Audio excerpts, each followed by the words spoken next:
This is part 2 of the Southwest. Big Thicket National Preserve.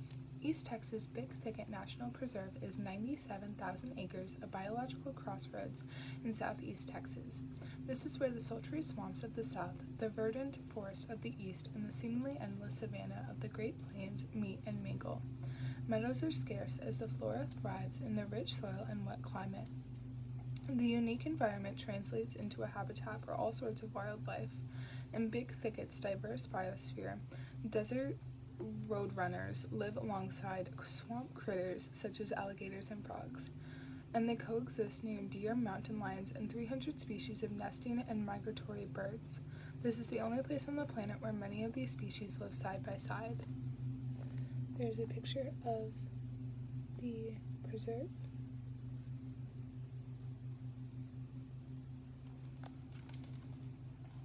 Padre Island National Seashore. The pristine beaches, wind-sculpted dunes, and saltwater marshes of Padre Island National Seashore stretch for 80 miles along the Gulf of Mexico off of South Texas.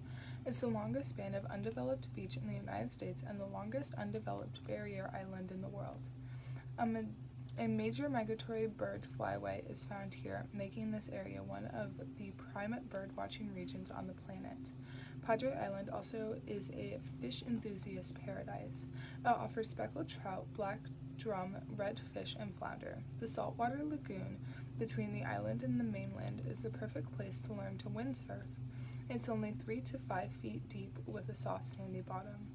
Pack a picnic and watch one of the world-class windsurfing competitions held throughout the year. That sand looks so pretty.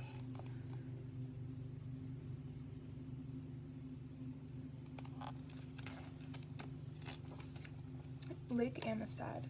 Lake Amistad is an oasis in the Texas Badlands. This confluence of the Rio Grande, Devils, and Pecos rivers on the United States-Mexico border has been alive with human activity for millennia. People have trafficked the limestone canyons of the lower Pecos region for more than 10,000 years. In their travels, these people left behind one of the world's most spectacular collections of rock art. The artifacts are scattered throughout nearly 250 known sites that include some of North America's largest multi-hued rock paintings, some of which are 4,000 years old. In 1969, the rivers were dammed here, creating Lake Amistad.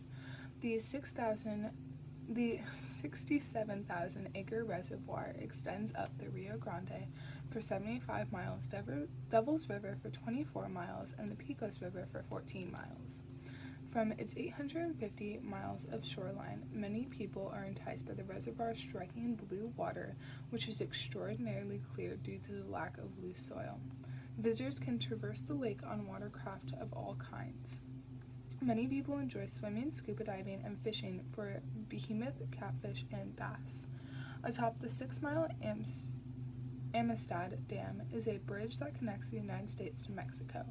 Its center is marked by a pair of eagle statues, one on each side of the official border. An overlook reveals the dazzling Pecos River below. There's the river, the Pecos River, or the picture of the Pecos River, not the river.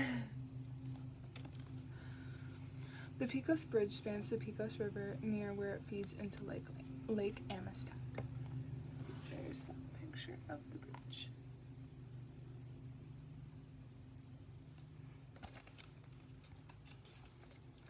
Oklahoma City National Memorial. At this peaceful plaza in downtown Oklahoma City, the east gate is inscribed with the time 9:01, the west gate with 9:03. The first time represents the moment innocence was lost. The second one, the time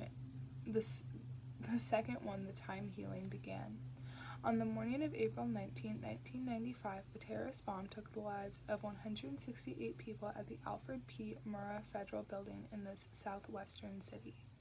The stark gates frame 168 forever empty chairs representing the lives lost that tragic morning. The chairs surround a single American elm, the survivor tree. The site is a stirring, visceral reminder of the damage done by violence and the resilience of the human spirit. Designers Hans and Tori Butzer created the concept for the memorial chairs honoring the 168 people who were killed. And there's that picture.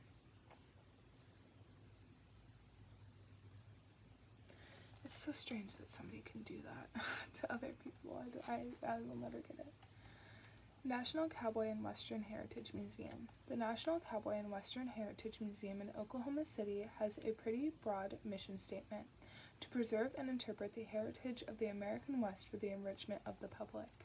But that all-encompassing spirit has led to the development of a world-class 200,000 square foot complex showcasing one of the United States' top collections of Western art, with works such as by such legends as Charles Russell and Albert Bierstadt.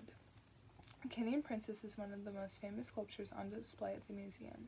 The 16,000-pound white marble cougar by sculptor Gerald Bilcar guards the entrance to the Gaylord exhibition wing. The museum also features a recreated early 1900s cattle town, a research center, galleries dedicated to firearms, Western performers, cowboys, and rodeos. The sculpture, The End of the Trail by James Earl Fraser, has become a symbol of the American West.